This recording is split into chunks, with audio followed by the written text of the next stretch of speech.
Jami Tirmidhi इसकी दूसरी जिल्द है, इसमें नबी रहमत सल्लल्लाहु ताला अलैहि वसल्लम का ये फरमान मौजूद है और ये हदीस नंबर 3678 है। हज़रत अम्मी जी आयशा सिद्दीक़ा रज़ी अल्लाह ताला अन्हा से रिवायत है, वो फरमाती हैं कि नबी करीम सल्लल्लाहु ताला अलैहि वसल्लम ने हज़रत उस्मान से फरमाया, या उस्मानु, ए उस्मान, इन्नहु लअल्लल्लाह युकम्मिसुका कमीसा, ए उस्मान, अल्लाह तुझे खिलाफत की कमीज पहनाएगा। अरादू का अला खलअही फला तखलाअहु, जब मुनाफिक उस कमीज को उतारने का इरादा करें तो तुम उस कमीज को ना उतारना, खिलाफत से पीछे ना हटना। इससे पता चला कि उस्मान गनी की खिलाफत वो खिलाफत है जिस पर नबी रहमत सल्लल्लाहु ताला अलैहि वसल्लम ने अपनी मोहर लगा दी है। और इससे एक और मसला भी मालूम होता है, और ये हदीस पाक सनद के एतबार से इमाम तिरमिज़ी ने कहा इसको हदीसुन हसन, ये हदीस हसन है। और इसी तरह तारीखुल खुलफा के अंदर भी इमाम जलालुद्दीन अस्यूती रहमहुल्लाह आप इस रिवायत को लेके आए और इसके जो मुहक्किक है मोहम्मद अहमद ईसा,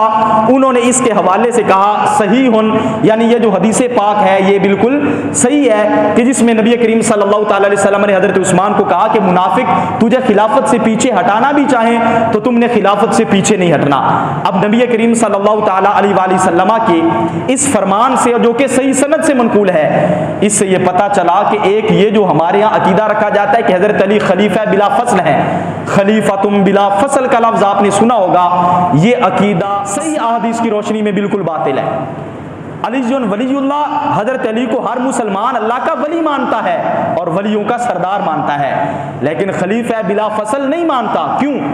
क्योंकि अगर हज़रत अली रज़ी अल्लाह ताला अन्हु खलीफा बिला फसल होते तो हज़रत उस्मान गनी रज़ी अल्लाह ताला अन्हु की शहादत के वक्त तो हज़रत अली रज़ी अल्लाह ताला अन्हु जिंदा थे,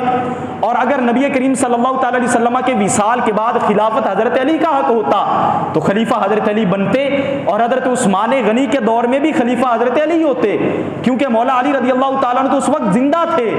लेकिन नबी करीम सल्लल्लाहु ताला अलैहि वसल्लम हज़रत उस्मान को फरमा रहे हैं, उस्मान तुम इतने सच्चे खलीफा हो कि जब खलीफा बन जाना हज़रत अली की मौजूदगी में तो लोग तुझे पीछे भी हटाना चाहेंगे, तुमने पीछे नहीं हटना। तो वो खिलाफत जिसकी तस्दीक नबी करीम सल्लल्लाहु ताला अलैहि वसल्लम ने की, अगर खलीफा बिला फसल वाला कौन मान लिया जाए तो हज़रत उस्मान गनी की खिलाफत को जिसको हुजूर सही फरमा रहे हैं और सही हदीस के अंदर आ गया,